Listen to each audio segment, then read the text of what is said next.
Well, good evening. Martin North here from Digital Finance Analytics. Thank you very much for spending some time this Tuesday evening with us.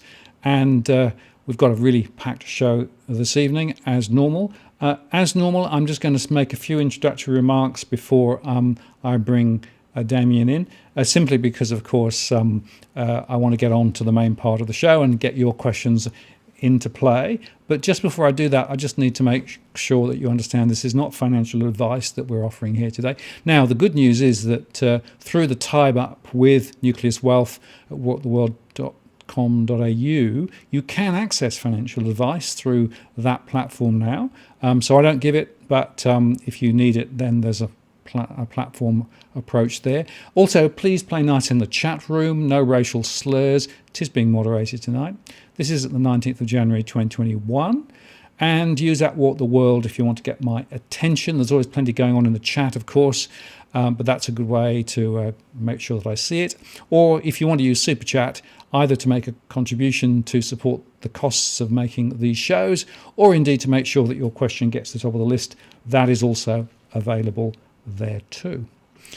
So without further ado, let me go push a couple of buttons and see whether we can bring our guest in. If I press that one and that one. Whoops, try that. There you go. Hello, Damien. Martin, good to see you again. Yeah, I think it's all working, I'm pleased to say, and thanks very much for spending some time with us once again. It seems like only yesterday we were chatting, but I think it was probably back in November. Yes, late November. So an election or a runoff election ago, at least, and an attempted overthrow of the US government ago. Yes, it's like blinked in the mist a bit, but it's still plenty going on. There certainly is. Yeah, there certainly is. So I guess it may be good to get a few introductory remarks from you before we get into the questions, but there are a load of questions on there as well. But let me hand the screen across to you and maybe just introduce yourself to those who may not know whom you are, although if they're on the show, watching this show, they should by now. And then I'll let you lead off with a few slides and then we'll go from there, hey? Yeah, sounds good. So, so my name's Damien Klassen. I'm the head of investments at Nucleus Wealth. I helped found it almost 4 years ago now. And we've got a recent tie-up with Martin, helping him out running some superannuation and some ordinary investments for him. So I've sort of spent about 25 odd years. My last role was at Schroders in their global quantitative fund. Also worked for a number of different brokers in Australia, and helped founded Aegis Equities Research, which was Australia's biggest independent research house at the time, sort of back in the early 2000s. So yeah, long history of running either independent or money for individuals, and we're trying to do that through Nucleus Wealth and indeed Walk the World as well. Yeah, and Walk the World has taken off quite well. There's a few people come your way, and a few more in the pipeline, hopefully as well. And I think we made the call last quarter that market exposure is going to be really important, particularly with low deposit rates and the fact that the markets look now as though they're propped through some of their wobbliness, and there's been some upside momentum, so it was the right call. Yeah, and I'll certainly talk more to that in terms of it's this whole part where the central banks are trying to get you out of cash and into higher risk investments and get that money out there, and so they're going to keep those interest rates low. And so it's a tough. It's tough trying to get the timing right on these, but it is that whole part about trying to getting some exposure to what are lower risk assets that will suit your needs without sort of having to bet the farm, so to speak, and to take too much risk.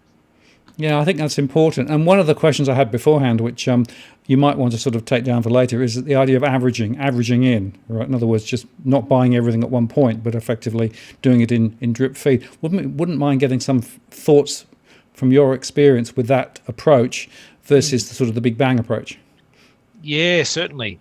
Well, actually, let's start with that one, because I think I've seen a few different studies on these types of things. I think from a longer term perspective, I think what works best is regular investments, and just where you're not trying to time it yourself, but it just sort of they pop in and they get invested, and there's no sort of the times you get it right versus the times you get it wrong, and over a longer period of time will wash out.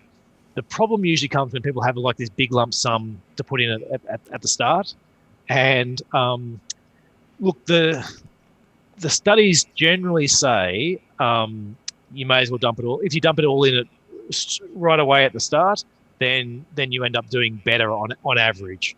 But what that doesn't capture is human emotion and this whole regret, what I'd call regret minimization, which is the part about saying if you dump it all in and the market falls 30%, you're going to feel a hell of a lot worse than if you put in 10%, every month for the next 10 months or 20% for 5 months or something like that. And so you get some of the loss and you make some of the, and you sort of, you'll probably feel better about that experience than if you than if the market ran away. Even if the market runs away, you've at least got some exposure to it. So I guess the purely mathematical answer is dump it all in as soon as you can. But because markets do on average over time go up, but that ignores short-term market movements, and we've had a pretty decent little run at the moment as well. And so I wouldn't be surprised if there's a little bit of a pullback, but before we go again. So I guess the answer is you need to do something that's going to make you feel most comfortable. And the one thing I would say is not making the time frame too long. Is that if you sort of say, okay, I'm going to put in 5% a quarter for the next X number of years, that's probably not going to that's not going to give you the type of return you're looking for. You do need at some stage to start putting more serious amounts in. And that's really the point. You've got to be in the market to be in the market, right? Yeah, and it's a lot easier then to sort of drift in and drift out. And there's lots of capital gains issues and things like that you can take advantage of from time to time. And so and that's one of the benefits. Look, I try and push with by having sort of separately managed accounts or accounts where the security is held in your own name, that over a longer period of time, come the end of the tax year, we're looking at what are the realized taxable gains, and can we sell some stocks that are down and switch into very similar stocks to offset net tax issues and things like that, because that's beyond just getting there's a valuation element to returns from stock markets about the value you're getting, but most of the returns tends to come from the dividends and the growth in dividends. And so to get the dividends and the growth in dividends, you need to be invested and take advantage of it. Well, I will just pick up this one question, which is sort of tangential but spot on as well. This is basically, what should I do with my cash, right? Which is, of course, the big question, isn't it? Yeah, absolutely. Look, the question always comes. The answer always comes back to looking at someone's risk profile, which is why everyone tries to avoid these questions. But let me do the general advice part, which is saying, for higher risk investors, people who can handle the volatility and have a longer time frame, then starting to get that cash invested in more equities and other sort of growth assets is important. And then for people though who have a higher need for the cash, they've got to live off those savings and or they might have might be retired and need that regular income. You want more bonds and more cash within that, just to keep making sure that the portfolio's sort of steady within that. I think from the bond front, and we'll get this into a little bit later, but we're sort of expecting. I don't think inflation's going to run away from us. Maybe we'll see so much government stimulus come up over the next year or two that inflation does get going. But at the moment, based on the government stimulus we've seen and what seems reasonable, it doesn't seem like it's going to be enough to get inflation going. But having said that, I think markets are going to have a little bit of an inflation scare over the next sort of 3 to 6 months, where they start factoring in Biden's doing a lot of spending. He's probably going to have some big infrastructure plans as well. And so for bonds, I think there'll be a good entry point coming up over the next 3 to 6 months, I think, where prices are going to fall a little bit and yields are going to rise. And then we've certainly pulled back a lot of our bond holdings, and we're looking for a chance to sort of get reset in some of those as well again. Right, and that underscores the need to actively manage through the cycle and as things change, right? So the thing I worry about sometimes is people sort of invest and then set and forget, and that's really not appropriate, particularly in the current environment. I think there's certainly going to be, in a low risk, low return environment where interest rates are so low, yields on shares are very low as well. It means that what happens on the capital front is going to get amplified. So if you're getting a 5 or 6% return on your bonds, and or similar return 6 or 7% on your shares, then if you're holding those for 5 years and you lose 10 or 20% on it, it doesn't really matter as much because you've actually made so much from your dividends or from your interest payments that net you're a fair way in front. But when yields are 1% and share yields on interest are 1% and share price yields are 2 or 3%, then that 10% capital loss or 20% capital loss makes a much bigger difference. Absolutely. Well, let's move on to talk a bit about Bitcoin. In fact, there's quite a lot of chatter about it, but this was quite a good one. Bitcoin is our silent protest, right? Yes. And there is a bit of that around, right? All of this liquidity printing that's going on, whether it's an asset transfer or whether it's real liquidity, depending on who you talk to. But what's fascinating there is if you count it up, more than 25% of all of the dollars that have ever been created have been created within the last year. Right. And we're at we're now at using I think it's 0.2% of the world's electricity is being used to mine Bitcoin and for the transactions. So, and this is a currency which isn't particularly well used. I guess it's sorry, you go. Because I was going to say, well, maybe what we should do just sort of to start with is let's just put this up. So this is the Aussie Bitcoin chart, right? And it's basically from November 19 onwards, right? And you can basically see the acceleration. And it's interesting, if you map the acceleration with the liquidity printing, there's quite a strong correlation, right? And if you also then map it with interest rates dropping, there's also a very high correlation. So it seems to me that the current rise in the price of Bitcoin is more than just a speculative bubble. It's more connected with the broader things that are going on. But what's your read on it? Yeah, can I give you the long version of this? Yeah, please do. Yeah, okay. So let me flick to some charts actually. That's and I'll because I think there's a couple of different parts to the whole Bitcoin story. Am I sharing or not? You're not sharing yet? Not sharing yet. Let me go back and. It worked before, so it should work again. Yeah, well, maybe yes. Yep. I think we're there now. We're there now. Okay, so what I wanted to talk is there's one part which is the whole idea of this blockchain versus Bitcoin, and blockchain is this idea of a decentralized store of transactions, and it stores every transaction, and so it's readable and it can be checked from multiple places. And so the technology itself is quite interesting, and there's lots of good solutions for it. Bitcoin itself actually has a lot of problems in terms of, I spoke about the electricity. That's probably the biggest one. There's a lot of problems in terms of the number of transactions it can handle. But there's other cryptocurrency that could do that. But I guess it's the important thing for people to realize is that Bitcoin is like your beta version of cryptocurrency, and there are some fundamental problems with it. And then you come back to say, well, what is money? So what do we want money to do? So we want it to be a medium of exchange. So we want to be able to buy and sell goods with it. A unit of account. We want to be able to know that if I'm going to do work, what am I pricing my work in? A store of value. If I want to do savings, I can put that away. And then sometimes there's a standard of deferred payment, which is more about debt. But Bitcoin it sort of started as a bit of a medium of exchange, but never isn't really used that way. It's a bit too volatile to be a unit of account, and so it sort of ended up being this sort of store of value is the key. And then in the long term, you want to be thinking, if you think Bitcoin's here for the long term, you need to be comfortable with the idea that that central banks are going to be happy to have private money out there.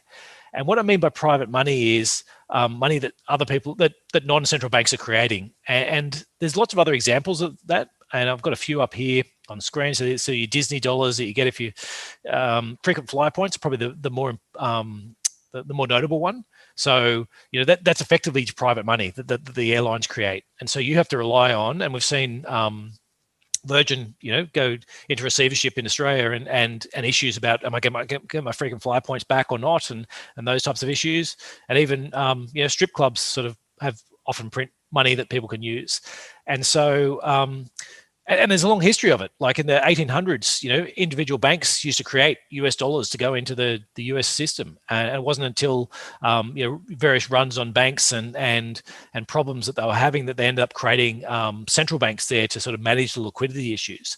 So private money is not new.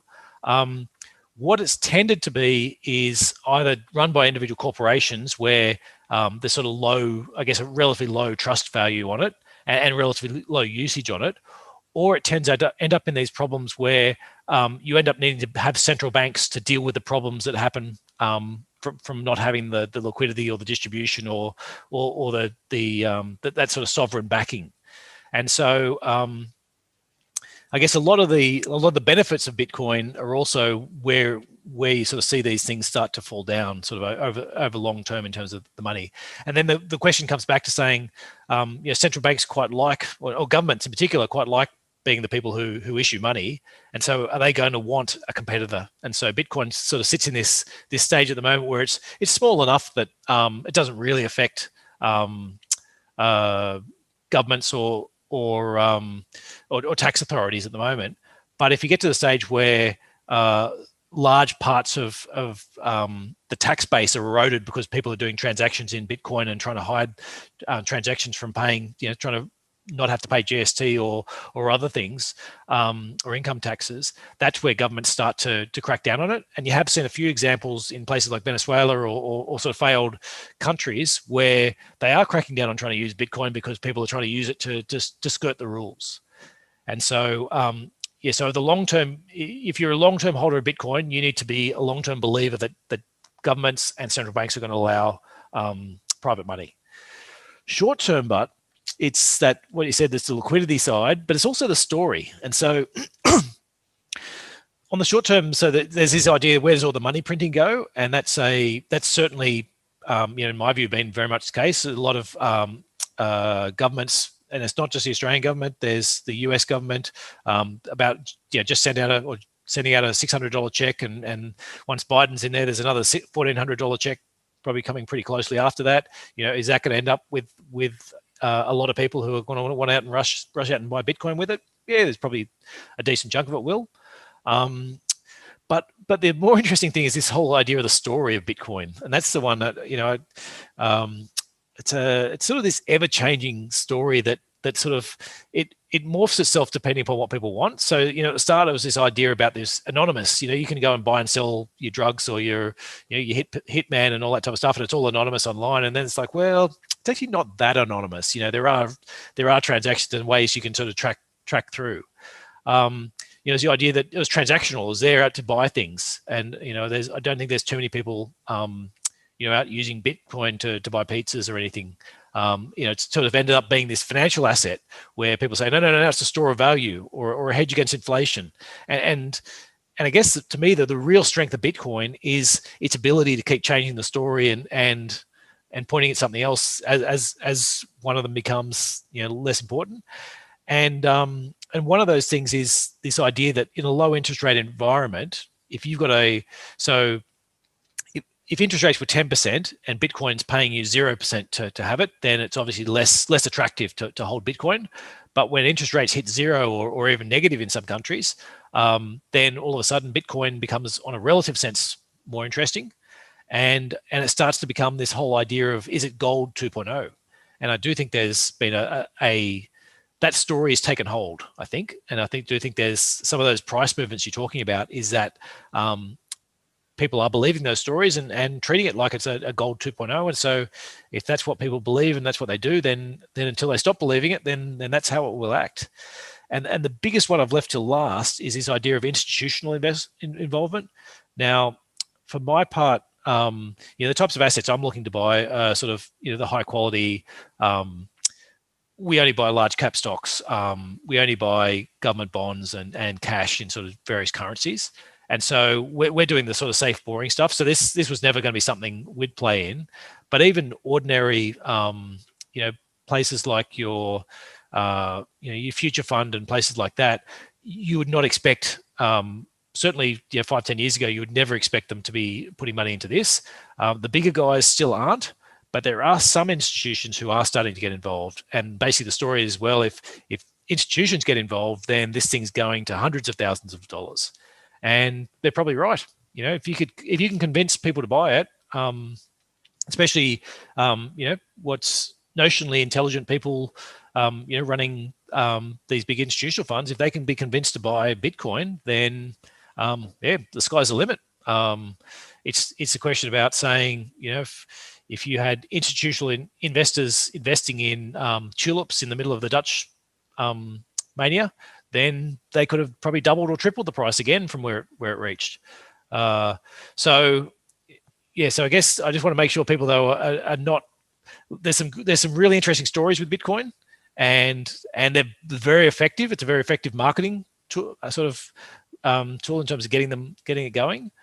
Mainly because a lot of them, they actually need, people who own Bitcoin need real dollars, and so they need more investors to come in to actually cash out. But you just want to make sure the long-term story matches up with the short-term story, and you're treating it as a trading asset, not as something that has sort of, I guess, tangible, fundamental value behind it. So let's open up to the complaints and the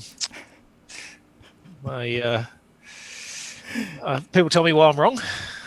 Yeah, I mean, there's a couple of interesting observations there. The first is, of course, I can give you a set of arguments as to why there is no value hook to the value of Bitcoin other than sentiment, right? So there's enough people want it, right? Yep. But I can also give you the other argument, which precisely is digital gold, institutional engagement, it's a reaction to quantitative easing, et cetera, right?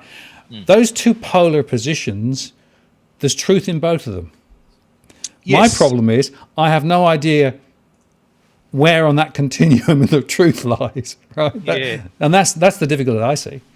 Well, I guess where I'm getting to, and especially with that whole private money part, is we could create DFA dollars today if we wanted to, and create all that's right. All that's preventing that thing, we create it for $1. All that's preventing it going to $40,000 is belief. If we can get enough people believing in it, and they get maybe the cost of one DFA dollar, they can they can add that into the thing. I don't know.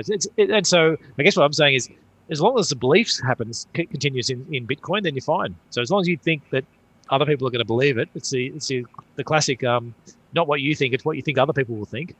So as long as you think other people will keep on believing it, then there's value in it. But once that stops, and if the liquidity starts to fade, to come out, I don't think the liquidity is going to come out for 3 to 6 months at least. But then. So the interesting thing is that it's the same argument about why a dollar is worth $1, right? It's about confidence in the dollar, right? So the thing that I think I'm coming to understand is that Bitcoin is not so weird as it first might appear, insofar that it is about confidence and it's about all of those liquidity things, right? And whilst the underlying technology is different, and while it might be decentralized, and your point earlier on was, of course, originally it was anonymous. Well, it's not now. If you look at the Know Your Customer rules in Australia, they're actually very strong, right? So people are actually tracked and traced when it comes to Bitcoin now. So I'm not sure how different it really is, right? And I guess time will tell. And that comes back, I think, fundamentally to your point about centralized control versus decentralized, right? Because the governments and central banks around the world will not want to lose control of the money supply. No, that's right. And it wouldn't take much, if there was a big terrorist act in the US funded by Bitcoin, and all of a sudden there was a whole push to, oh, we can't let this happen again. Let's block Bitcoin. Would there be? There's lots of those types of, there's any number of scenarios like that you could do, or a seriously credible hacking event that happens with Bitcoin where it's shown that more can be produced, or someone can steal, or whatever. Yeah. It could lose confidence. And there's no one with tanks and guns to defend it. Or you lose your password to your wallet, and then, like that guy, was it someone, I can't remember which country was in, but anyway, he suddenly realised that he threw out a computer some time ago, right, with a load of Bitcoin. He's now trying to pay the refuse people massive amounts of money to go find his computer. Good to get that. I hope that it's still working. Absolutely. Let me just put this comment up, because there's a couple of interesting things in the chat. This is from Business Crew. You can't roll up to a random shop with Bitcoin. You can't pay taxes. It's like basketball cards. It has a market and people trade it. That's some truth, absolutely, I think, in that. Yeah, there is absolutely truth in that. Yeah. And so, actually, I must admit, I'll step somewhere where I'm not 100% sure of whether this really happened, but I guess what I'm thinking is, let's say an O.J. Simpson card, might have been very valuable before he was sort of largely thought of being as well, certainly went to court for murder of his wife. Let's put it that way. And so, there are lots of things like that. I mean, a baseball card is a great example. Like, it's worth almost nothing, the actual card itself, in terms of the printing value of it. But there's value in that people think there's not going to be any more of them printed. And so, as long as you can trust the company that issued them, not to suddenly work out, hey, just a minute, that Michael Jordan rookie card was worth a lot. Maybe I'll print up another few dozen of them. As long as you can trust that will happen, then you're good to go. And interesting response there. If I work with someone and get paid in Bitcoin, I don't pay tax. Well, you should. Exactly. Right. So the other point people should understand is that if you actually trade Bitcoin and you make a capital gain, you have to declare it. Yes, that's right. And let's just make sure. My comment was that it's a bit like the cash economy. If lots of people are doing stuff in the cash economy, people can. They shouldn't, but they can, get renovations done for cheaper if they're paying cash or whatever it is, and that's the idea with the Bitcoin as well. And so you're always seeing governments trying to crack down on the cash economy and trying to work out how can we make sure we can see the money so we can then tax it, and that's the idea with Bitcoin as well. And my perspective is this, and this is from Theta One. Central banks are trying to start their own. There are massive numbers of central bank digital currency experiments, programs currently running. Yep. And some of them are just for testing purposes. But remember what China's doing, right? China is actually handing out digital currencies. It was 300 million, I think. Yeah, in certain cities.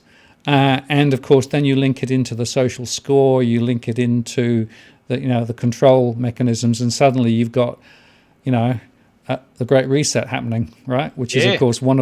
If you go back to what the World Economic Forum said, a cornerstone of it was the digital currency. Yeah, absolutely. And I wonder as well with China whether they've got to be careful what they wish for as well, because I mean the idea with digital currency is you can track it. You can track every time. So if somebody wants to know, well, how did that person get all that money? In China, they've been a pious public servant, and all of a sudden they're a billionaire. The problem with that is, I suspect there's some people relatively high up in some of the parties that would prefer people didn't know where they got all their money from. So, absolutely. And people are drawing, sort of parallels with tulips, or the great tulip mania, or tulips, as Dylan then corrected. Now, there is some of that, and it's trying to unpick all of those layers. The other interesting observation, and I interviewed somebody who'd run a survey quite recently. 18-point-something% of Australians have Bitcoin in some form, or crypto in some form. Wow. More than 18%, right? Yeah. And there's an interesting distribution there with a lot of younger people but we're now seeing it sort of up the age range as well. So it's definitely not just a young person's sport anymore. So absolutely, I've had calls just within mine, because I've done a lot of quantitative analysis and and I've had a few podcasts myself on Bitcoin, but I'd say I've had more questions from ex-colleagues and sort of friends and relatives in the finance game about Bitcoin in the last 6 months than I've ever had, because they're getting it from their clients. There's financial planners whose clients are coming to them and saying, you've got some BHP and some Rio, and how come you haven't got any Bitcoin? So, yeah. Indeed. And this is an interesting one from Anthony. He has no idea, do we get rid of the US dollar? It's been used by pretty much every criminal. And that is actually the point, right? Yeah, that's right. US dollars are not squeaky clean by any means. It is the reserve currency. And, one of the interesting observations, of course, from a couple of years ago, that Mark Carney gave a presentation at Jackson Hole in the US, which was effectively among central bankers. And he was talking about the future of the reserve currency and what happens after the dollar, right? And, he's making the argument, well, maybe it will be a digital something, right? Without being completely clear as to whether it was going to be a central bank digital something or something else. There are people arguing that the next replacement for the US dollar will actually be, if it's not gold, then it could be a digital alternative. Yeah, well, and there's probably, Keynes put forward Bancor as a way of managing flows between countries and trying to avoid some of the problems you get of countries trying to devalue, the competitive devaluation situations you get in. And there's a good argument for a digital version of Bancor. So, yep, absolutely. And digital currency is the way everything is going. However, for non-first world countries with little electricity, could be problematic. Well, yeah, and of course, if you think about the fact you need power to be able to transact with digital, right? Just think what happened in the South Coast when all the power went off, right? Now, your digital currencies wouldn't have been that helpful at that point last year when we had the bushfires. Yeah, well, I don't know. Yes, but I guess I'm thinking I generally don't carry much cash myself anyway. It's all digital, and I think there's a lot of people like that as well. It's it's all just tap and go nowadays, especially with coronavirus. So I think there's probably that part. That part I'll sort of sweep to one side. All right, well, let's take the conversation a bit further forward. And I wanted to show you this particular slide, which is actually the US 10-year bond, right? And the point to make is it's been going up. Not dramatically, but it's up quite a bit. And people are basically saying, is this the start of something? And does it give us an early warning of effectively trouble ahead?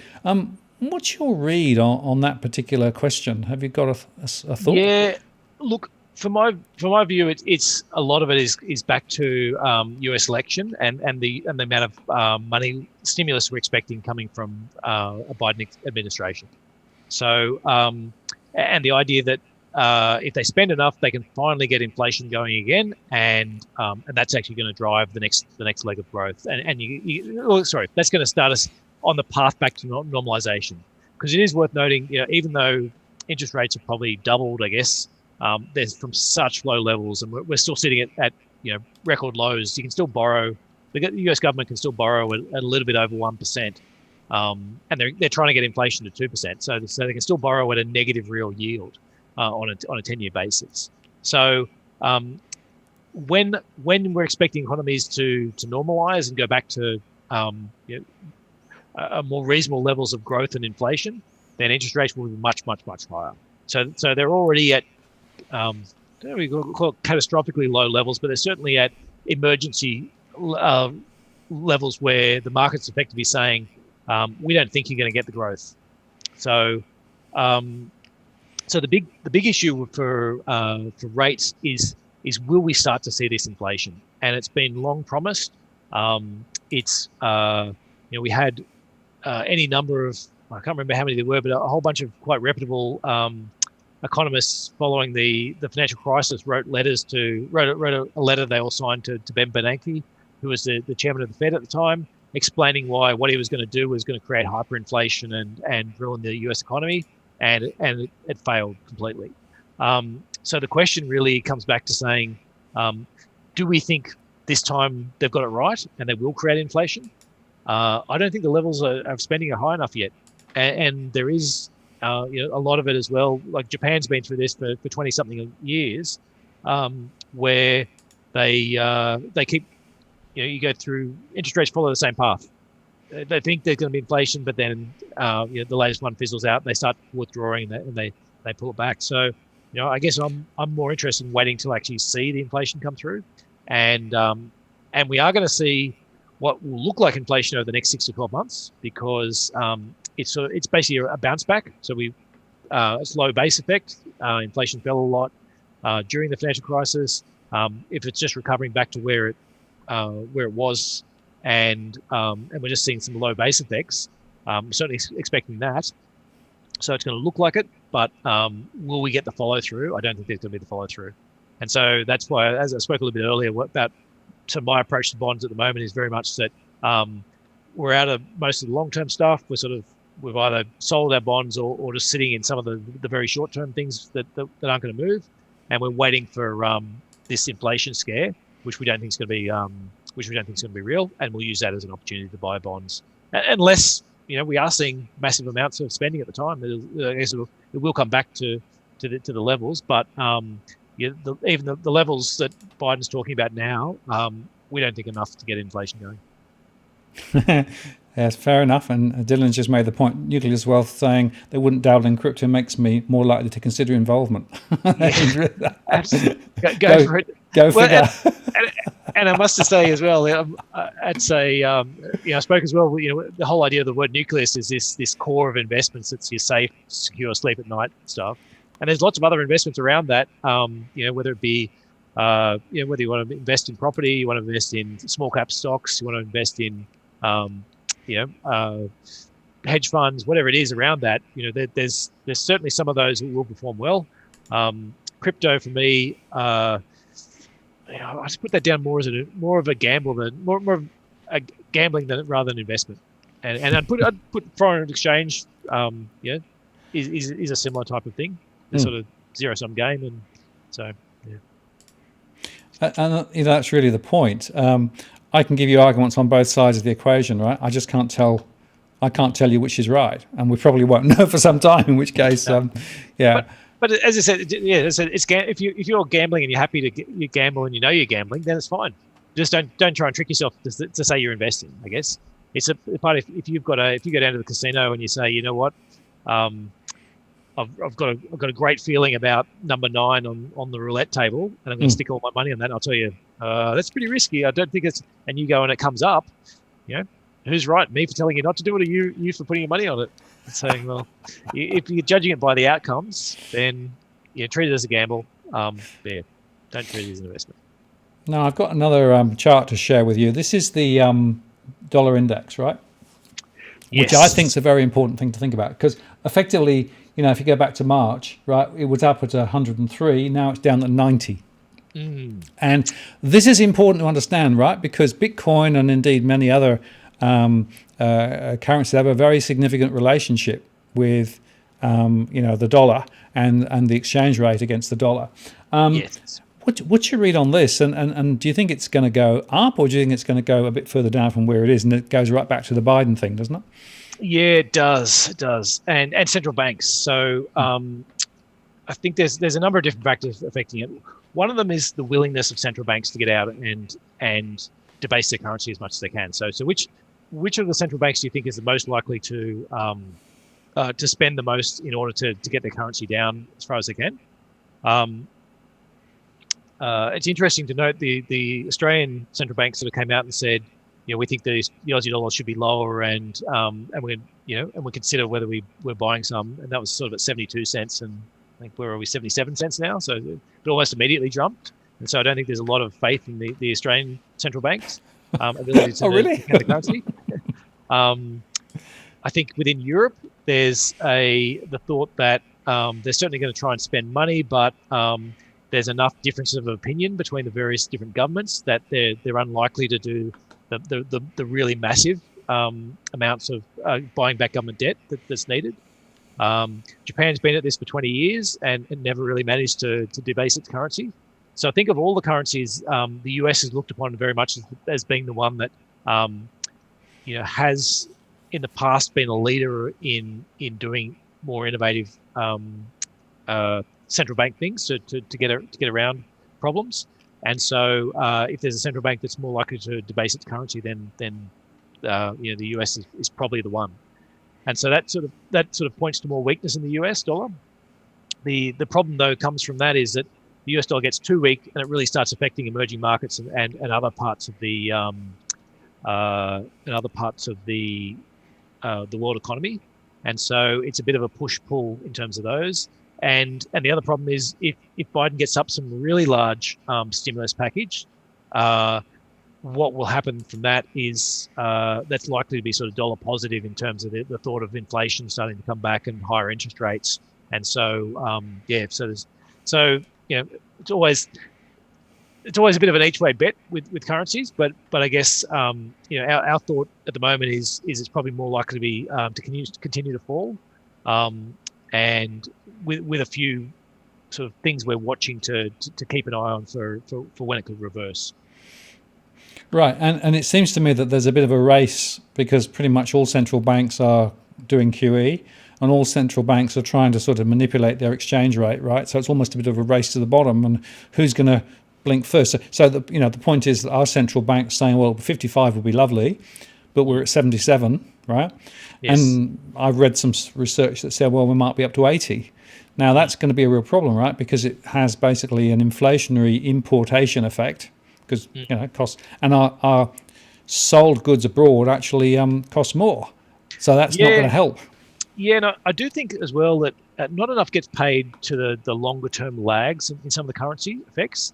So when people set up supply chains, and it takes a long time to push through, and so if the Aussie dollar is at 55 cents, all of a sudden there's manufacturing or services. It might be worth setting up a call center or employing some more accountants or more lawyers or something in your Australian offices. And then whereas if the Aussie dollar is at $1, you're probably firing people in Australia and hiring them in Singapore or Hong Kong or somewhere else in your Asian Pacific zone. And so, but they're not instantaneous decisions. So if the Aussie dollar, over the last 12 months has sort of, been down to 55 and back up to 77, it's not like you all of a sudden rushed out and hired more people or fired more people. Like, at the margin, there might have been a bit of it, but they do take longer times. And so while I think there's the first order effect of a currency moves and people reprice assets within that, the longer it stays at certain levels, the more you actually really start to see those effects come through. And I do think the Australian economy suffers from not being as competitive with a 78 or 77, 78 cents. I think at a sort of 60 cents or below, there's actually a lot more hiring done in Australia, and so but you need a sustained level before that ticks in. And I'll just display the dollar there. This is the Aussie dollar, right? It's quite interesting. Just if you actually go back and look at it over a slightly longer period, right? Whoops. We were up at 110 back in 2012-13, and then basically we've been down,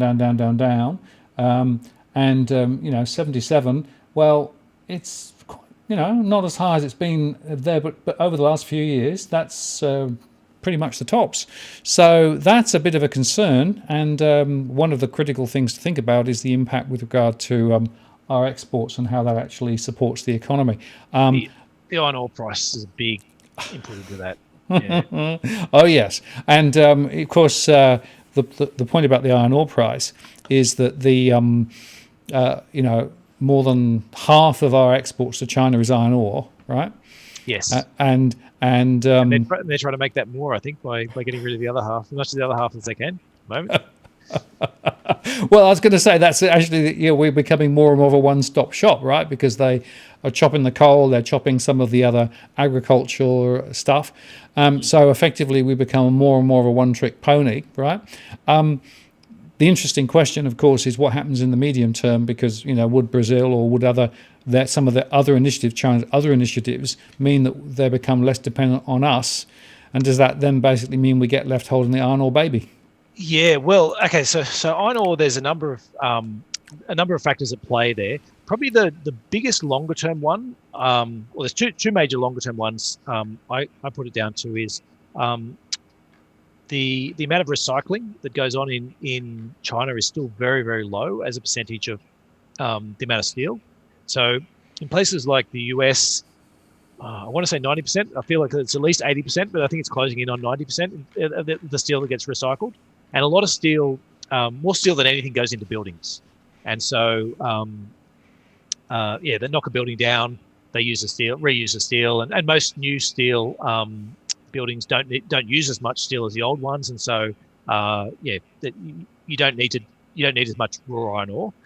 China's still at the stage where a lot of the initial buildings as they were urbanizing, it was basically knocking down somebody's hut in a village somewhere and then putting up a skyscraper.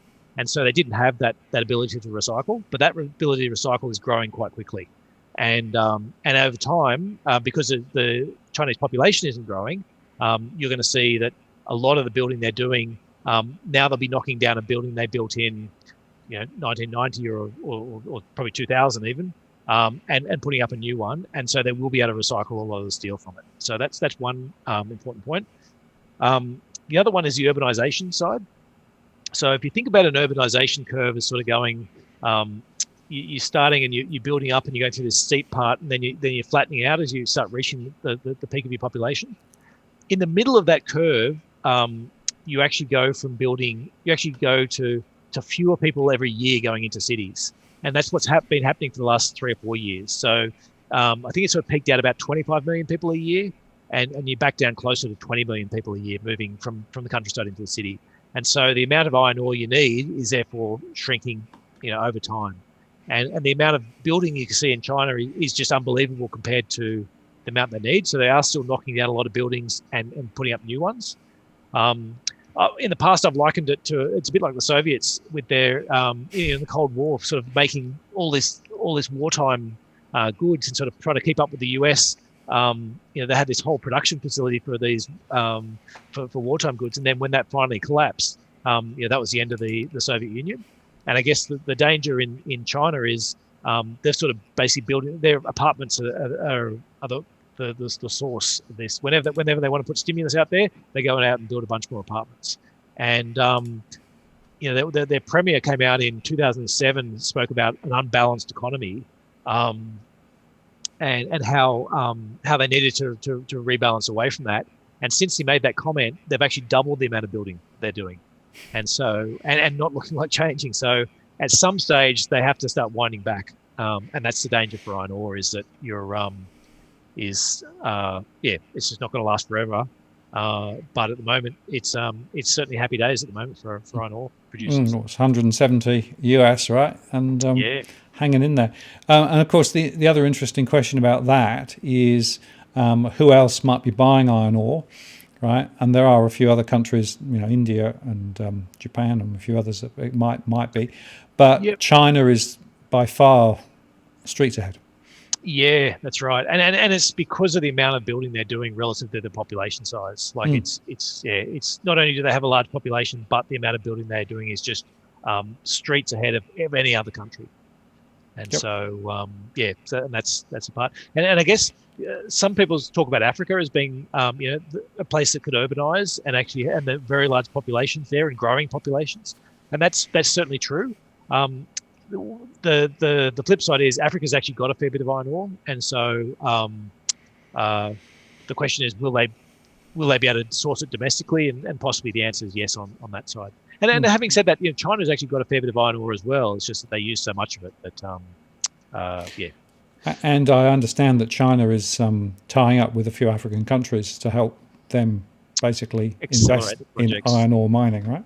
Yeah, that's a couple of years away from that. And then Brazil's had a lot of problems with its iron ore. For anyone who's not sort of on top of the situation, basically the biggest producer over there, Vale, so it's basically Australia and Brazil really that produce, a little bit in South Africa. This is for export markets.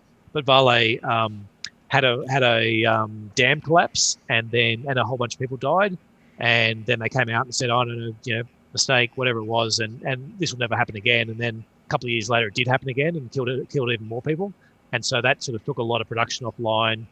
They've had a big coronavirus outbreak that took some production offline. So they've got really high quality, and there's some big expansions that Vale's doing, but you haven't been able to see that because of first of all these mine collapses, and then the coronavirus. So at some stage, when they all come back online, there's a bunch more supply there that will. Yeah, absolutely. Well, let's just switch to another topic. This is from Vanessa. What do you think of Joe Biden's policy regarding lifting the minimum wage to $15? Will this policy help with unemployment? Yeah, I think it will. I think the past ones have shown there's a couple of cities in the northeast where they tried it, and all the economists came out. Economists from one side came out and said this will be terrible, and companies will go broke and whatever. And the general result was actually the opposite. Was that because a whole bunch of people who are very poor all of a sudden got a lot more money, they could then go out and actually eat at restaurants a bit more often and go out and spend that money, and so it was actually quite beneficial for profits of the individual restaurants. Wasn't good, but for the volumes of sales and the effect on the rest of the economy was very positive. And I think that's it's a theme I've come back to a lot, is that this idea, if you can reduce inequality, then that will help drive consumption. All the analysis says if you can get a little bit more funds into the bottom end, in other words, people who are effectively going to spend it, that's going to have a much bigger economic impact than if you actually cut taxes at the top end. Absolutely. Yeah. So I think there's from a company perspective, and this is this interesting part at the moment. From the company perspective, there are some companies that will suffer from it, and company margins have been fantastic. So as an investor, you sort of look at how well companies have been doing on their margins, and go, okay, we're going to have to take some of them back with some of these minimum wage rises. But as an economic good for the entire economy, it's the growth you're going to get out of that will far exceed any losses you get in the short term. So it's sort of a very much a short term negative for a longer term, or not even a longer term, a mid-term gain. Absolutely. Well, I would argue there has to be a bit of a swing back, because corporate land have basically got all of the cards at the moment, and most of the liquidity injections that have been thrown out by central banks.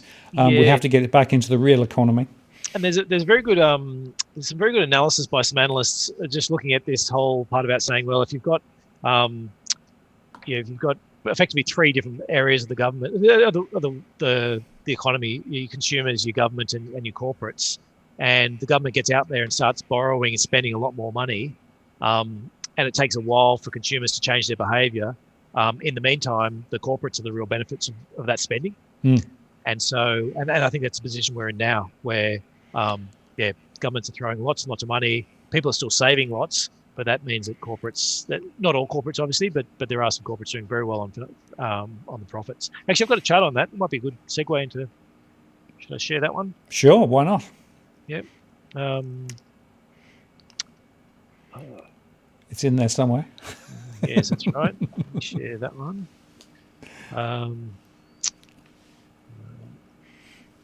Through these. So what I've got here, this is the US companies, just because it's nice and easy to see and a bit bigger. So this is what we call a forward line, is a blue line. So it's basically looking at what are analysts forecasting 12 months, sort of like on a constant forward basis. And so you can see it had that sharp drop as coronavirus hit on the right, and then it's sort of bouncing its way back. And the red lines are showing you what analysts sort of forecast for 2020, and then 2021 and 2022. And these numbers are certainly for 2021. Is a key one now. Had a big drop, but the fact that it hasn't fallen any further. So what usually happens most years is analysts are very optimistic at the start of the year, and they go, "Oh, we're going to get all this great growth," and as the year goes on, all that just goes down and down and down. But the 21 year is actually looking pretty good. And I keep seeing, and we've seen a big bounce back in the 2020 numbers as well. And as I look through company reports, more and more I see companies talking about sales are down, 3 or 4% this year, but profits are up. And that's sometimes some of that's government stimulus, but a lot of it is the fact that they've really got through and ripped out costs. I think every company, when coronavirus hit, had a really serious look at their costs, and a lot of them have overcooked it. They cut out more costs than what they need, and they're actually reaping the benefits now into higher profits. Yeah, it's interesting because, of course, one of the issues there is that costs of debt is very low because rates are so low, so that helps. Yep. And pushing middle managers, particularly out of the door, is a bit of a sport at the moment. I'm seeing that here in Australia and around the world. Those are the more sort of expensive resources, so they push some of those out. They lose maybe some experience. But the fact is that the overall health of the business may not necessarily be growing top line, but it's sort of down in how much can you squeeze. The question is, how far can you go on squeezing the lemon? Yeah, certainly from a social perspective, you do need to take into account that you can't keep having companies benefiting at the expense of everyone else in the economy, and that's where we've been going for some time now, and continuing to go, which is why that makes there's a gives you more justification to invest in it. But if that keeps happening, then you start getting more and more radical political parties showing up, and you'll end up with it needs to be equalised at some point. You can't have one group the world benefiting the other, and especially when you've got a very small group of people who are running those companies. You will find politicians will stand up and say, "I have all the answers." Well, I just want to show you this chart. This is actually from the latest RBA chart pack, right? And just quickly, disposable income in Australia has gone through the roof, right? Yes. In the last little while. Guess why? Because of all the government stimulus. The savings ratio has gone through the roof. Guess why? Because of all the government stimulus and pulling down on superannuation and things. And if you think about the implications of that, right, as the stimulus is actually throttled back, the question I've got is, what's going to happen? How does that play out? And going right back to your question about the relationship between support for corporates and support for households and business and small businesses, a lot of the support that's out there has gone to the big end of town. In fact, a couple of companies have now said they're going to actually not take the job keeper, they're going to pay it back. In the top end of town. My broader question is, that isn't necessarily good news, right? Those sort of household statistics, because what it is doing is distorting once again what's going on. Yeah, we spoke about this. The question, when does capitalism return? Is sort of my question. Let's go with when for the moment. Okay. Maybe next year we'll start talking about if. But I'm going to go the glass is half full at the moment. So what we've effectively done is take away most of the bad parts of the downturn and then add in all the stimulus. So we haven't seen the bankruptcies. If you don't pay your mortgage, your bank doesn't even have to, you can just keep accruing that debt, and your bank doesn't have to say it's a bad debt. If you can't pay your rent, you can't be evicted in a lot of places. And this isn't just Australia. This is globally. Bankruptcies are down. Depends on which country you go to, but somewhere between 15 and 30%. In one of the worst unemployment periods we've seen.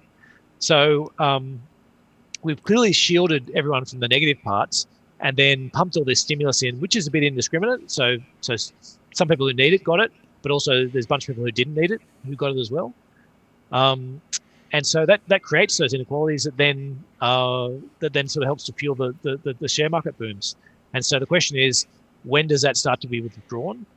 At the moment, I can't see when it's coming. I think there's the first one, back in sort of February, March, well, probably March last year. It was they were mostly put on for like 3-month periods, and then it got extended to 6 months, and then they got extended to 12 months.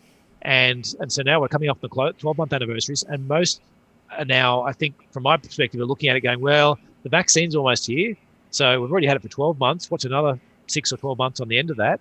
And that tends to be what's happening is these programs are just getting extended and extended. And so I don't think we're going to see what it looks like. I don't think the tide's going to go out for a while yet. I think it could be at least 6 months, could be 12 months before the tide goes out. And that's when you start to run into those worries and worry about bankruptcies and all these other issues. But it's a problem with investment overall, isn't it? If the markets are pricing these things and then you get to 6 months time and you decide, okay, I'm going to sit out of this one. I think the bankruptcies are going to pull the whole thing over. And in 6 months time, Biden comes out with a $5 trillion infrastructure package and it does get inflation going and then markets and profits are going to push on, then you've missed that whole rally. And so there's a certain part about trying to get enough exposure and keep enough protection in there that you're not going to be too upset. But walking that line is difficult.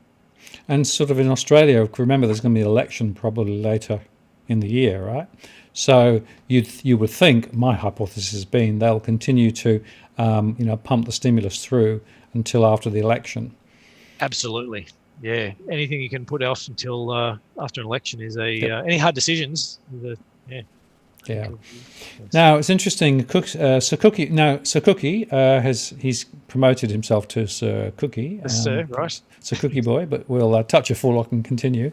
I asked Tony this last few weeks ago. Does Damien see a few flash crashes before a major crash, and what could be the triggers? Oh, right. Look, the problem with, I think it almost needs to. If you want to see a crash at the moment, it almost needs to be a flash crash. The amount of liquidity out there, we're sort of caught in this. It's a bit of game theory, almost basically saying, let's say the economy needs more stimulus from banks, central banks, and governments, and I think it does. At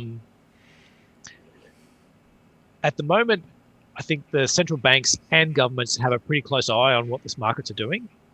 And so, and we saw this not two Christmases ago, where the market sort of had that.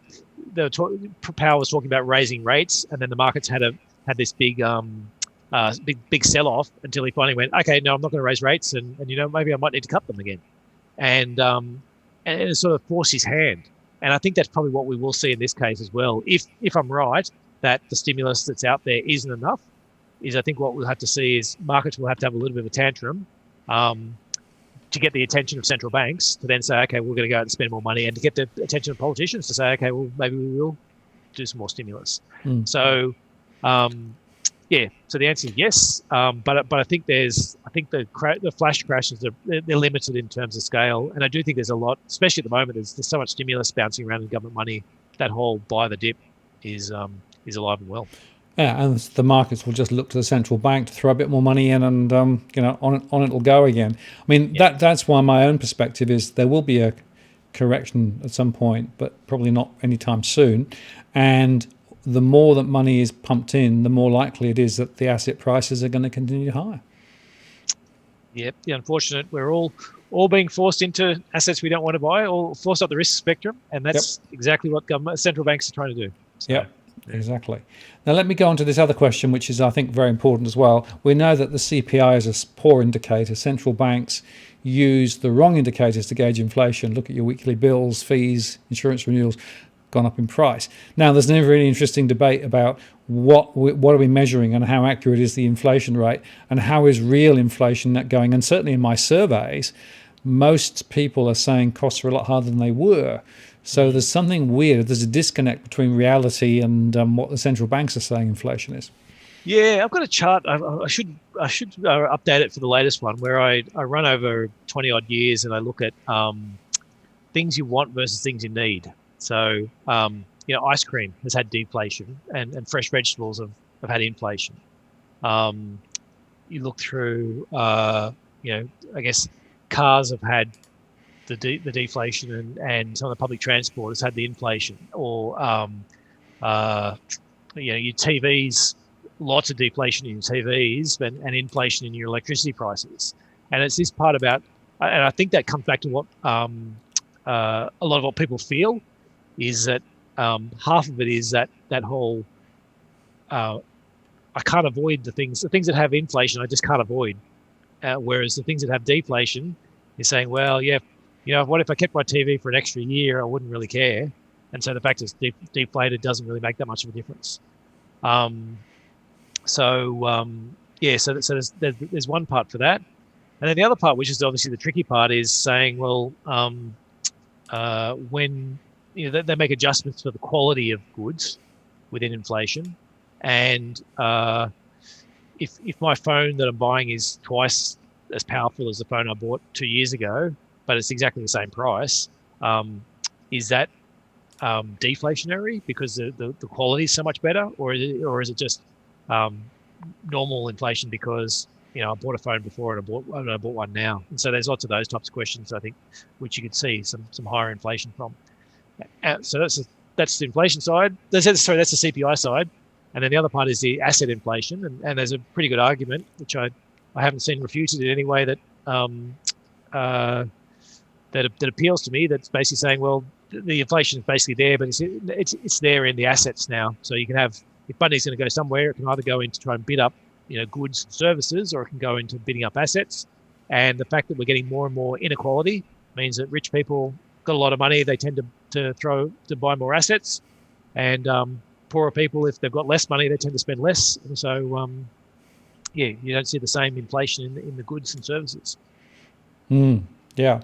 And again, it seems to me that they've done some things over the years. It's not just Australia, but other people around the world. For example, taking the price of housing out and creating a quasi-rental, proxy means that when rents are dropping as they are at the moment, that means inflation is lower rather than higher for housing, when in fact we know that's not the case, right? Yeah, it's a whole bit. If you're a homeowner, then versus you're an aspiring homeowner versus somebody who's renting. Yeah, absolutely. So I mean, you can argue, I think, that it's a bit fixed, and in fact there are a couple of sites around the world who actually calculate the inflation on the old way of calculating inflation, right? And it's a lot higher than the way that inflation is currently derived currently. So it's interesting, because if you argue that the Reserve Bank is effectively using a conveniently low rate of inflation, it means that their target is actually all wrong, and that means they're taking rates a lot lower than they should. So there's an interesting conundrum there, right?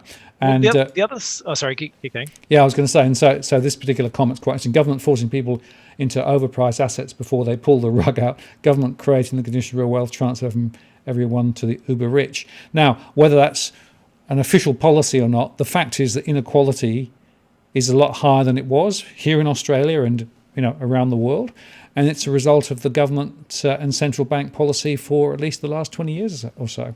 Yeah, that's right. Central banks lowering interest rates, inflates those assets. I mean, the other one I was going to say is, from my perspective, there's also some good arguments in terms of CPI as using, in terms of interest rate targeting, as trying to use something more like wages to target what the right level is, with the view that if you're getting, say in Australia in particular, if we're getting inflation come through because the oil price has risen, then the central bank raising rates isn't going to do a whole of a lot to affect the oil price. It's something beyond our control. If we're seeing inflation come through because the Aussie Dollar, Chinese yuan has moved the wrong way, and so our TVs, or wages in China are rising, and so TVs are becoming more expensive, or other goods are becoming more expensive, changing our interest rates isn't going to make a difference. But the factor it can affect is really that wage growth within Australia. And maybe that's a better target. And the issue is the wage growth in Australia has been terrible, and the high unemployment and underemployment is not looking like helping it. Well, the Reserve Bank is forecasting lower wage growth, and basically saying until the unemployment rate drops substantially, there's going to be zero wage growth.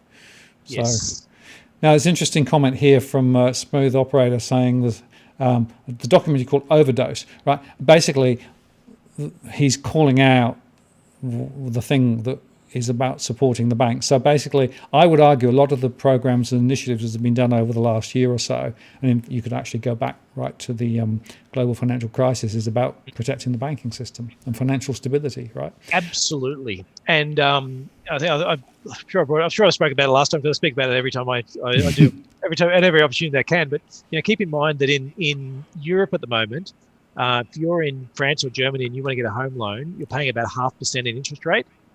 And the central bank will pay 1% to the bank that gave you that loan. So effectively, you're paying a third of the price, and the central bank is stepping in and subsidizing the bank that gave you the loan 2/3 of the value. And it's an incredible, and it's there so that the banks don't go broke, because they will go broke. The interest rates are negative, and if they left it to markets devices, then all of a sudden Deutsche Bank's falling over and ING's falling over, and there's all these major banking problems they've got. So it's not a market economy in Europe, and the question is that coming elsewhere? And I think for the moment, probably not. But if we don't get inflation going and we don't get enough stimulus, and I'm not convinced there will be, then quite possibly that's the rest of the world as well. We're looking at what levels, and sorry, I mean, we effectively have it in Australia as well. I mean, we've got the TFF, the Term Funding Facility. So it's 0.1 at the moment. Have I got that right? Pretty sure it is. Yep. And so the central bank is basically saying banks can't fund themselves at a rate in which they will lend to consumers, and so we will fund banks for them at a rate which is 0.1%. It's below what a state government can borrow at. So, yeah. Yeah, no, it's very interesting. And with all of this stuff, right, if you look carefully, the narrow mantra of financial stability is like a purple patch through APRA, the Reserve Bank, the Council of Financial Regulators, etc., etc. And I don't know whether you saw the Freedom of Information material that came out last Friday. It was late Friday, relating to the Reserve Bank, right? But there were two. The first was they were saying, well, asset prices will go up. If you 100 basis point drop over 3 years, house prices could go up 30%, right? Which is, of course, the Peter Tulip model, which doesn't take account of credit and the cost of credit and the fact that people are assumed to be able to borrow unlimited amounts. The other one was on this inequality question, and whether, in fact, the central bank should be targeting the reduction of inequality or not. And right, I didn't see the inequality one, actually. There were three that came out on the same afternoon, right? The third one was related to the ASX crash. But the one on equality was really interesting, because that was hardly picked up in any of the reporting that was done. But what they basically said was it's not proven, right? So in other words, that they sort of ducked the question, because it seems to me that they're targeting inequality with all of the stuff that's going on at the moment, supporting the banking system. It's supporting very much the momentum, particularly around lending. And as you say, they're actually even throwing cheap funds to the banks to make them lend. And then if you add on top of that, the other thing which was reported today was that those reforms that were on the back of the Royal Commission into the banking sector, right? Well, none of those have gone anywhere. No, that's right. As the new announcement when everyone was outraged was, yes, we're doing everything. And then it's like, let's just backtrack one by one. And, I know. Yeah. It's a bit crazy. It makes you wonder what it's all about. I don't know whether I may have told you this, I may not, but there's a book that I love called The Hitchhiker's Guide to the Galaxy. And in there, there's a thing called the Shoe Event Horizon, right? And basically, it's a theory that says that over time, more and more of an economy turns itself into selling shoes and shoe shops, right? Yeah. And effectively, you end up with everything being shoe shops and selling shoes, and then the economy collapses, right? And then archaeologists visit the planet thousands of years later and see this layer in the strata of defunct shoe shops and defunct shoes, right? Because effectively the economy becomes so concentrated it collapses, right? I would argue that that's precisely what's going on with the banking system. Yes, yeah. Well, I think there's a good. I mean, to put into perspective what's happened with the European banks over that time frame. So since they started this term funding facility, they're down about 50%. So versus the market that's up. So it's not a life support for these banks is not necessarily a savior for their profits. But the only thing I worry about in saying that for Australia is effectively the central banks there are giving the banks enough money to survive so they don't go broke. Yep. There's a relatively close relationship between Australia and some of its regulators, so Australian banks and some of the regulators. Oh, really? Yes. And I worry that maybe they will make it relatively profitable. Sorry, if you're avoiding banks, I guess if you're underweight banks, then yeah, and the Australian regulators decide that actually it's in everyone's best interest for these banks to be super profitable, then maybe it will be a good investment in the banks. But yeah, otherwise I'm trying to restrain myself from the whole problem with these banks in this reflation trade. As longer term bond rates go up, that's a really good thing for banks. And we've seen banks over the last few months rally significantly, and so if that happens and you do see inflation take hold and these things, it probably is a good. There's still more in the banks, but if you see it reverse, there's problems on those. I can see our drinking game there for Martin. I'm actually a bit of a Hitchhiker's Guide fan as well, so I won't add to the alcoholism. No, well, fair enough. I must. This is where I show my age, right? I actually heard the first series of Hitchhiker's Guide to the Galaxy on the radio in the UK when I was a student, right? Right. And I loved it right from the start, right? And of course, the answer is 42, as Otto says, right? And then, of course, it had iterations with the films and everything else. It's just such an insightful set of things that he talked about, And while it was comedy, yes. I keep picking up these little jewels, right? And there's a really serious point, right? Behind it, and he's a mathematician as well, which is he's got a lot of inside maths jokes in there, and a lot of them are accurately funny. Absolutely right. And people sometimes ask me what books should I read. That's one of the ones on my recommended reading list, right? Right. Yes. Now, there was one question which I didn't get to earlier on because it wasn't quite appropriate, from Donna. Donna, thank you very much for your contribution.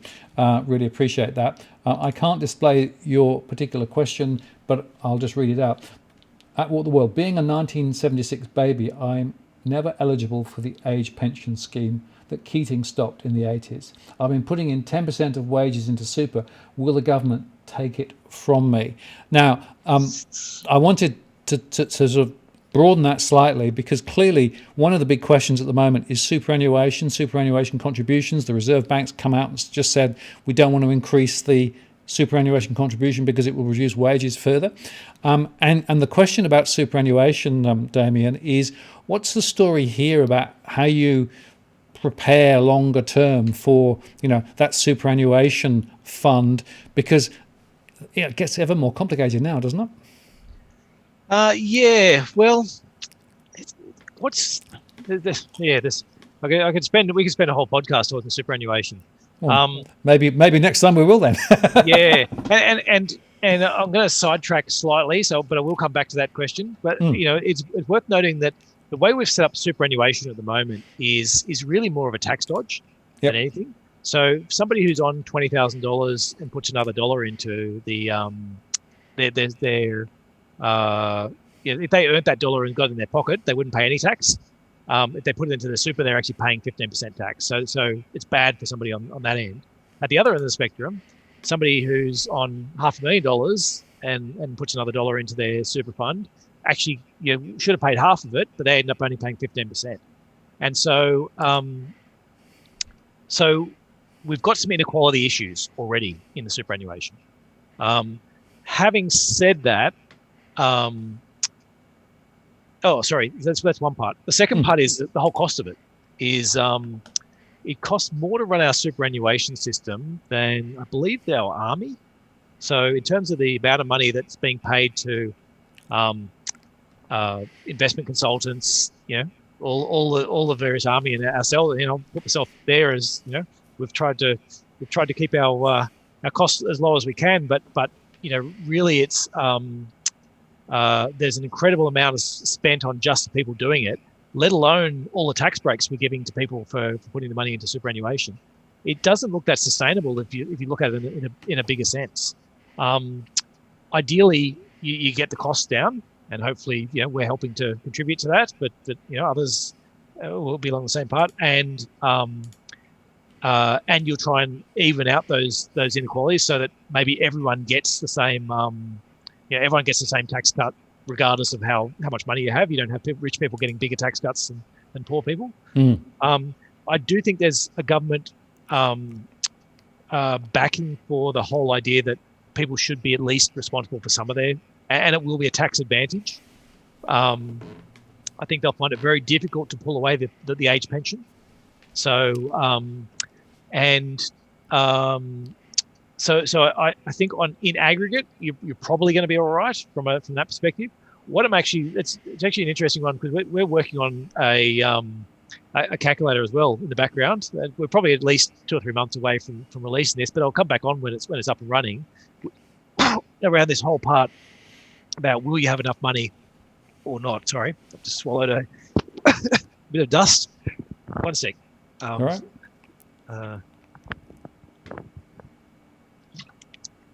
Because the real thing you need to know is it's your offense and your defense.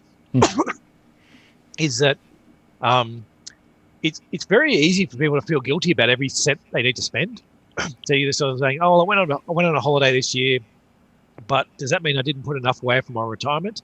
Whereas what we're trying to do with the calculator is they can get it back to the stage where people can look and say, "Okay, I can see that on the balance of probabilities, I will have enough money to fund either an average or a below average or above average sort of retirement," and sort of pull a few levers as to if you want to put some special things in. Are you going to pay for your kids' weddings, or are you going to pay for their university, or are they paying for that themselves? And a few things like that to actually come back to that idea of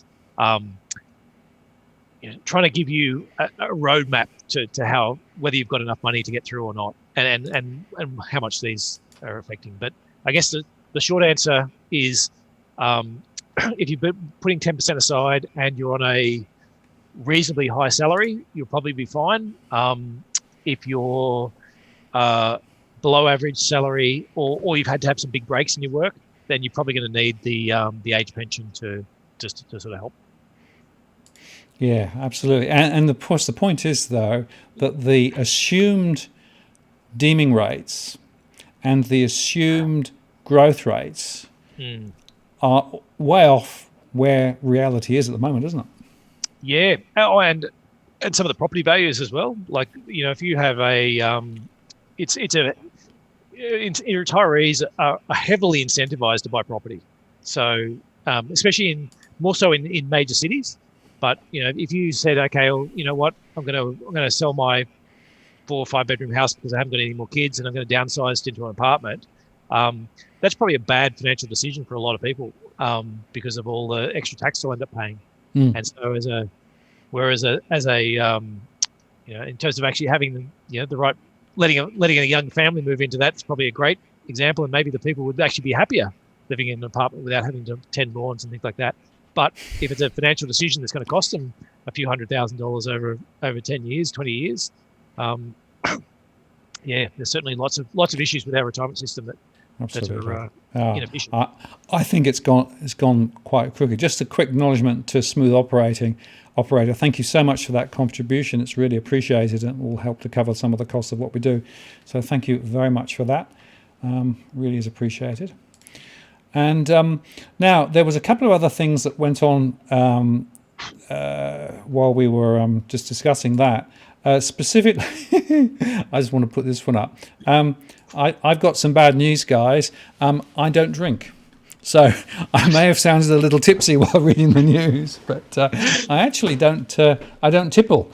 So sorry, it's not going to work. You don't have an excuse for it. No, I'm not sure whether I should be more worried or less worried, eh? Yeah. Okay, now we're coming up close to 9:26, and I know that Cookie Boy was saying we should keep running, but I think we're going to run out of smoke quite soon. But there are just a couple of quick questions as we sort of come to the end. The first one just relates to this, right? We know that deposit rates are lower than they've ever been, right? And that's true for term deposits, and call money is at 0.00 something, right? And yet we've got more money sitting with the banks than ever before. Why do you think that is? And is that just a mistake, or do you think people are actually doing it for a particular reason? Look, I think there's a couple of things going into that. I think some of it's the inequality side of it. I think some of it's just an extra dose of conservatism, given the events of the last year and seeing so many people out of work. I think there's prices are high in a lot of assets, and I think there's it's hard for people to see, where do I put my money? I guess that's the idea of which is what I guess central banks are intending, is that it's that lack of obvious alternatives that's out there at the moment. So, and the point there is that according to my surveys, more than half of the people with term deposits don't know what the rate on their term deposit is. Right. Yes. So my theory is it goes back to this sort of apathy tax again, right? The fact is that people actually don't necessarily think much about the returns that they might get. Just, rates are so low, it's hardly worth thinking about, right? But the point is that there's quite a big difference between the best and worst term deposit rates.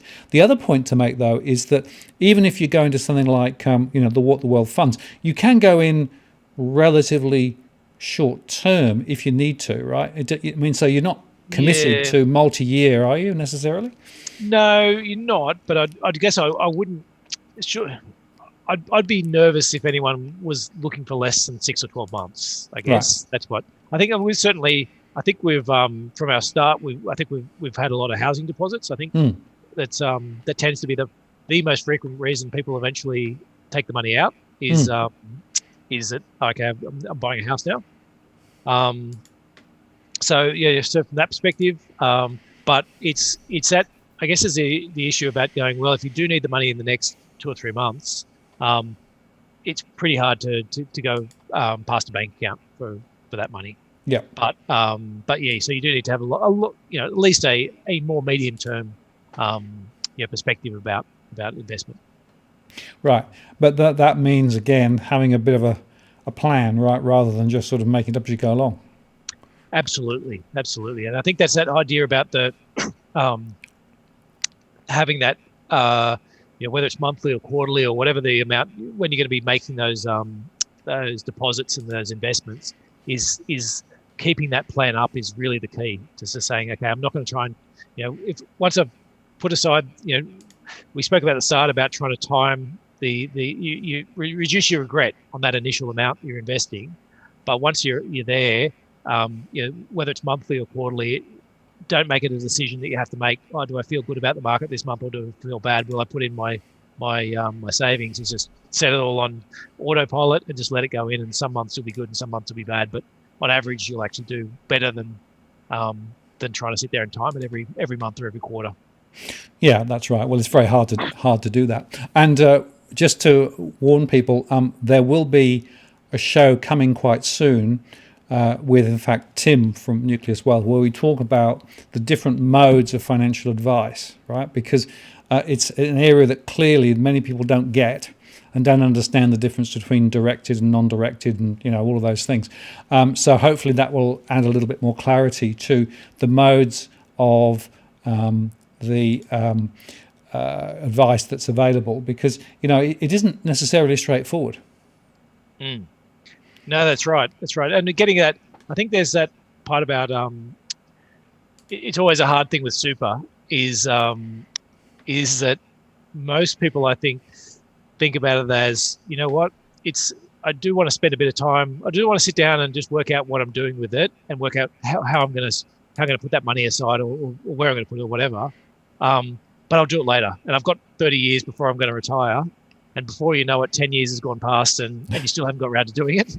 And so I guess that's what I'd encourage is that, speak to somebody. It doesn't have to be us. We'd sort of love to have people have a chat, but it's a very easy thing for people to procrastinate and put off to later, and it's later comes way faster than you think it will. Absolutely, and time passes. I can remember. It seems like yesterday, right, when I was actually completing my forms with regards to superannuation and pensions, because I was in the UK at the time, and it was saying, do you want to retire at 60 or 65, right? Right. And that sort of felt like that's miles down the track, right? Yeah. And suddenly I was thinking the other day, wow, I've now passed that milestone. I blinked and missed it. Yeah, that's right. And so, and then there's lots of other planning stuff I'm sure Tim could talk about as well. But it's the things like life insurance and other bits and pieces that are easy to put off, but worth sort of getting on top of at particular times of your life. Absolutely. Well, look, I think we've pretty much come to the end of the show. There's always more questions that I could throw at you, but we could definitely talk for another 3 hours, but probably not. But come back on in a month's time, Damien, if you would, and we'll pick up the conversation then. I'm sure there'll be more things to talk about at that time. Let me just cover the other couple of things I wanted to highlight, and then I'll come back and we'll sign off with you. So just let me put the camera on myself, get rid of that. And just to say that next week we have Tony Locantro on. That's actually on, I think, Australia Day, 26th, but he's going to come on. And Tony's going to talk, obviously, about some of the small caps, what he's thinking about goals and a few other things. That'll be worth listening to. So mark your diary on that one. Just to say that I'm running a number of one-to-one sessions with people at the moment with regard to property. I've got a backlog of spotlights to put up once I get around to recording them, because I've been doing quite a few of these over the recent weeks. There's a lot of changing in the property market at the moment, but if you are interested in a one-on-one conversation, you can still get that. Send me a message about 3 weeks out, just because it's just so busy. And I will just make the point again that we do have this this fund, the Walk the World Super and Walk the World Fund, which is powered by Nucleus Wealth. They do all the work. If you go to walktheworld.com.au, you can actually see the information there, and that provides you a path to get more information, and also potentially to even tap into some financial advice. There are different modes of advice, which are all there on the site. So if you are considering managing money, and as Damien said, it's quite complicated at the moment, this I think is a good option. And we put this in play the last quarter because it was quite clear to me that this was going to be something which was going to be pretty essential. So I think that's pretty much all I want to say. Damien, I want to say thank you very much for you today to spend so much time on and being so willing to answer everything so clearly. And what I like is, you've got a lovely straightforward way about just getting into it, which is tremendous. So thank you for that. And if you come back on again next month, that'll be great. And I'm just making sure I haven't missed anything else. I'll put that one up. I think I've got everything done there.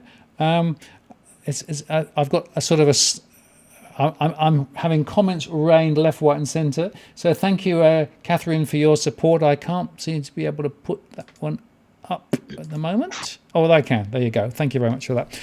So I just want to say thank you very much to everybody on the show tonight for spending time with us, for asking those really interesting questions, and I really enjoyed some of the cross currents and the conversations. Damien, thank you very much for your spending time with us tonight, and we look forward to doing the same next month. Looking forward to it. And I think I'll probably just I'm going to take you off air first, and then I'm just going to run the the final part of the show, which is just the outro. So there you go. I want to say thank you all very much to everybody. If I missed questions and comments, my apologies. If you want some specific follow-up, feel free to contact me via the DFA blog. I'll look forward to seeing you this time next week with Tanya Lacantro.